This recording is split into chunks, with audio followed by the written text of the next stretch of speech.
আসসালামু আলাইকুম, সহজ বিডি রান্না চ্যানেল থেকে বলছি। আজ শেয়ার করব রং ঠিক রেখে কিভাবে কলমি শাকটা ভাজা যায় তার একটা রেসিপিকে। আশা করি সবার ভালো লাগবে। আর যদি ভালো লাগে তাহলে প্লিজ সাবস্ক্রাইব করবেন চ্যানেলটি। এর জন্য আমি প্রথমে নিয়েছি আধা কেজি পরিমাণ কলমি শাক। এই শাকটাকে আমি বেছে নিব। কীভাবে বেছে নিয়েছি তা দেখাচ্ছি।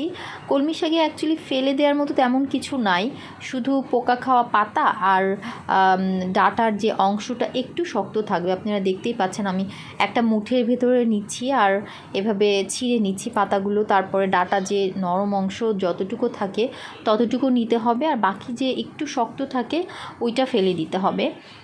এখানে আমি এভাবে পুরো মুঠিতে যখন ভরে যাবে, এভাবে পাতা আর ডাঁটা নেওয়ার পরে এরকম ভরে যাওয়ার পরে এটাকে একদম ছোট ছোট করে কাটতে হবে। আপনারা দেখতেই পাচ্ছেন চাকু দিয়ে একদম মিহি কুচি করে কেটে নিব। এরপর ধুয়ে পরিষ্কার করে নিয়েছি।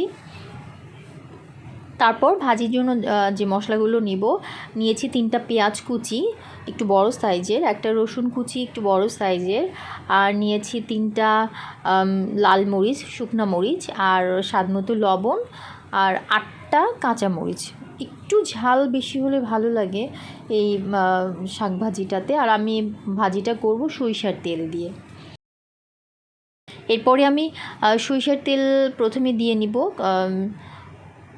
কড়াইটা যখন একটু গরম হয়ে আসবে আমি সরিষার তেল এখানে দিয়েছি 4 টেবিল চামচ পরিমাণ। এরপরে দিয়ে দিচ্ছি লাল মরিচ, তারপরে দিচ্ছি রসুন।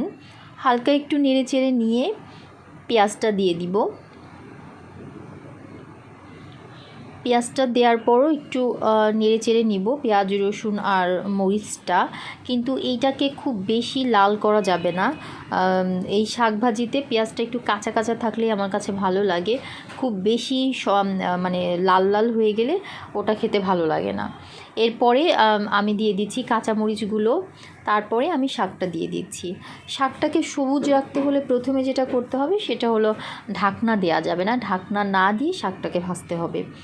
এভাবে যেহেতু আমি ঢাকনা না দিয়ে ভাজবো, এর জন্য আমি প্রথমে দিয়েছি হাই হিট, তারপরে মিডিয়াম, তারপর লো হিটে ভাজবো। এভাবে প্রথমে শাকটা হাই হিটে দিয়ে একটু নরম করে নিব, যেন পুরোটা একদম হয়ে যায়, সফট হয়ে যায়। তারপরে দিয়ে দিচ্ছি লবণটা আপনারা শেষেই দেবেন, একদম শেষের দিকে, কারণ প্রথমে লবণ দিলে আবার শাকের রঙটা চেঞ্জ হয়ে যায়। এই জন্য শাকটাকে একটুখানি সিদ্ধ করার পরে শেষের দিকে লবণটা দেবেন।